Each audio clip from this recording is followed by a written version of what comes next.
Just in the last few seconds, another building, building number 7, one of the buildings in support of the World Trade Center towers, has collapsed.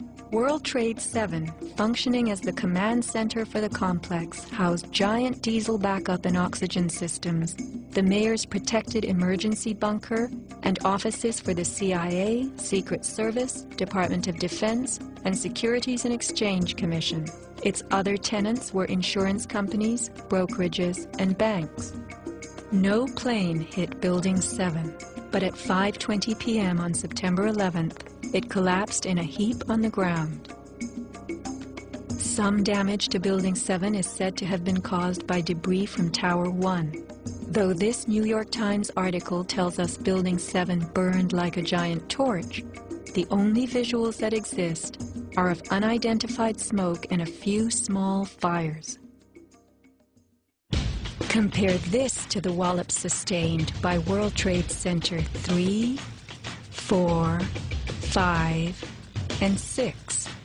Positioned right below the towers, damage to the surrounding World Trade Center buildings was infinitely worse. Still, the structures held up. But somehow, rescue workers knew that Building 7 would fall. You hear that? Keep your eye on that building. It'll be coming down soon. A 47-story skyscraper, Building 7 folded neatly in 6.5 seconds. A textbook descent right into its footprint. Silverstein Properties now tells us that its owner was referring to the team of firefighters inside the building when he spoke of the decision to pulling the firemen out of harm's way. However, there were no firefighters in Building 7, according to FEMA, NIST, and Fire Chief Frank Fellini. They were ordered out at 11:30 that morning. 6 hours later, the building came down. You know, we heard this sound that sounded like a clap of thunder. Turned around, it looked like there was a shock wave ripping through the building, and the windows all busted out, and it was horrifying. About a second later, the bottom floor caves out, and the building followed after that. Radio host Alex Jones notes the mark of a classic implosion. This is a photo taken 1 second into Building 7's collapse. Notice the crimp. If we look at other controlled demolitions, we see that they first blow one of the central columns so the building falls in on itself. If you don't do this, the building falls outward and can damage surrounding structures. Building 7 had a classic crimp or wedge. Its central column was blown out first, so it didn't structurally damage buildings just a few feet away from it. Remember the mayor's emergency bunker? Ensconced on the 23rd floor of Building 7, it was retrofitted with superglass, water, oxygen, and its own generator. But Mayor Giuliani chose to find emergency shelter elsewhere on September 11th. Why Building 7? Even the media and its experts were confused.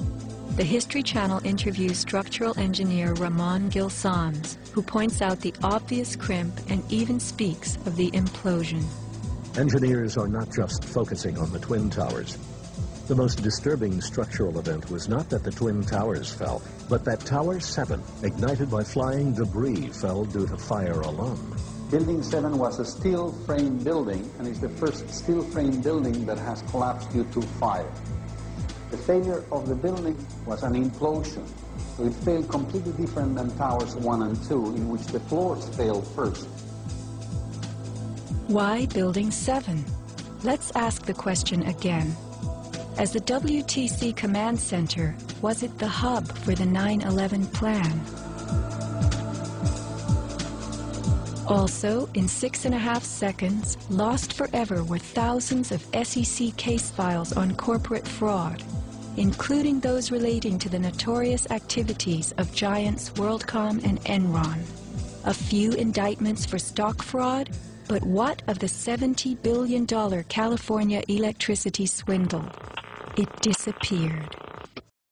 So yes, you've had some time to consider, why is it a 47-story building falls in its own footprint? And it was a very important day. It was September 11th. Yet that building wasn't struck by a plane. And as you've seen, and you've seen many clips, okay, it wasn't highly engulfed in flames. And it was the building that was strengthened, refortified, made stronger, impenetrable, because that was the new command bunker for Giuliani.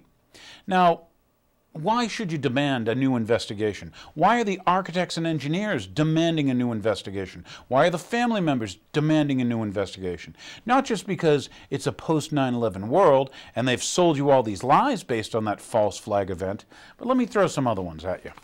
How about, once again, you take World Trade Center 7, 47 stories, a skyscraper, was the third building to collapse that day. Now, you get to see it in the credits because you've been watching it the whole show. And think about it. It was never investigated by the 9/11 Commission. We didn't even look at, hey, why did that building over there collapse all by itself? Now, we remember the tenants, right? The tenants were the Department of Defense. Convenient. Gee, sad to hear, but convenient. They got rid of the SEC. That's the Security and Exchange Commission. They were also a tenant of Building 7. Now, I know Madoff, you think of him with the Ponzi scheme, but do you remember that they had stolen from you, the investors, the American public and the global public, $7 trillion. That's how much the NASDAQ fell in value. That's right, the NASDAQ, started by Madoff, okay? Remember, and it was also Madoff and Goldman Sachs, and who's our man? Al Gore, who started the carbon credit exchange. See, these crooks don't go far apart. They're pretty well interwoven. But once again, in that building, in Building 7, a 47-story building, was all the records for the SEC investigations of WorldCom and Enron. They were the biggest bankruptcies in history. The biggest bankruptcies in history. Plus, all the records for that NASDAQ collapse. I don't know if you remember the NASDAQ collapse, but yes, we're investigating. So where are all the pieces of paper held? They're held in Building 7. And the other funny thing, who's the other big tenant? Who was the biggest tenant of Building 7? It's funny because George Tenet ran the CIA, but yes, the Cocaine Importation Agency, I know you think they work for you, but gosh, sometimes they do, sometimes evidently they don't. They were the largest tenant. They took up the most space in Building 7. It was called the Solomon Brothers Building. So anyway, reasons to investigate. Is it a coincidence that the military were running drills where they simulated hijackings and planes flying into buildings, specifically the World Trade Buildings, okay, in the Pentagon, that very morning?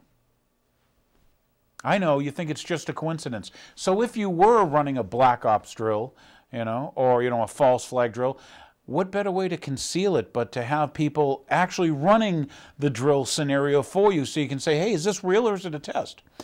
If you remember the recordings when the New Hampshire FAA control for Boston, with Logan, they actually run the radar out of New Hampshire, they called, and when they called NORAD said, is this a test or is this real?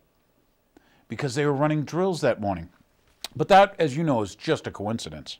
So anyway, why does the data recorder of Flight 77 show a different flight path, coming to a different place than the one that was released in the 9/11 Commission? Who appointed these commissioners? This is not unlike the Warren Commission, huh? Anyway, the BBC and CNN, that's right, the British Broadcasting Corporation and Cable Network News, they both began reporting that World Trade Center 7 collapsed before it did. How did they know? How did these media news people know that that building was going to collapse? So the next one, why have the 80-plus videos that show the Pentagon? Why were they confiscated by the FBI but then never released? Why did you only get to see 1/6 of a second? And they told you it was a 757 that hit the Pentagon. Why has it never been explained what caused so much steel to turn into molten metal at the World Trade Center site? How do you get the steel to melt? With jet fuel? I don't think so.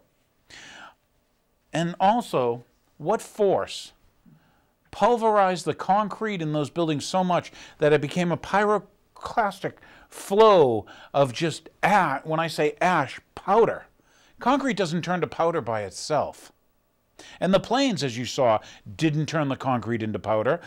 No, you saw the fuel burn off, and then you saw smoldering buildings for about an hour. Let me throw one more at you. Why, viewers, is it inappropriate to ask questions about 9/11? No forensics, no investigation, a big whitewash cover-up, not unlike the Kennedy assassination. So what I have for you here, once again, I'm not alone.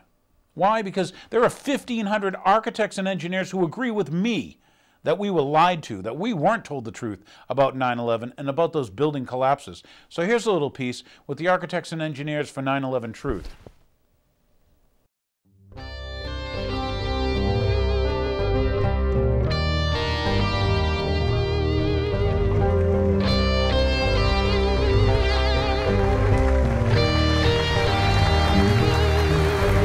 Thank you.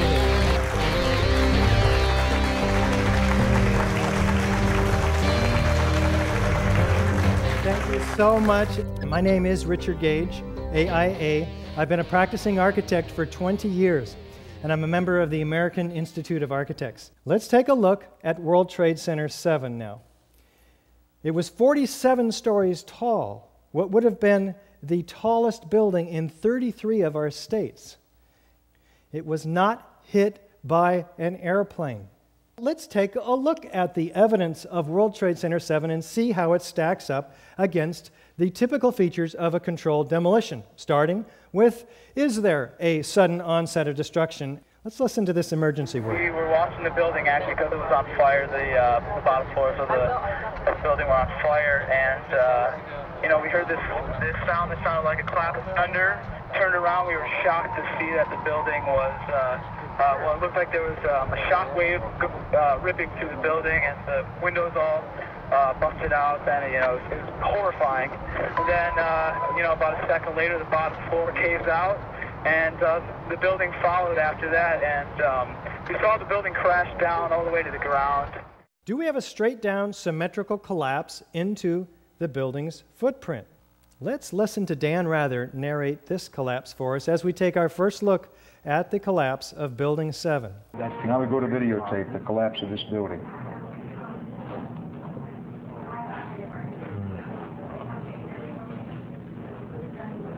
It's amazing. Amazing, incredible, pick your word. For the third time today, it's reminiscent of those pictures we've all seen too much on television before, when a building was deliberately destroyed by well-placed dynamite to knock it down. Let's take a look in this side-by-side comparison with a known controlled demolition on the right. Did the building fall into its own footprint? Pretty much so.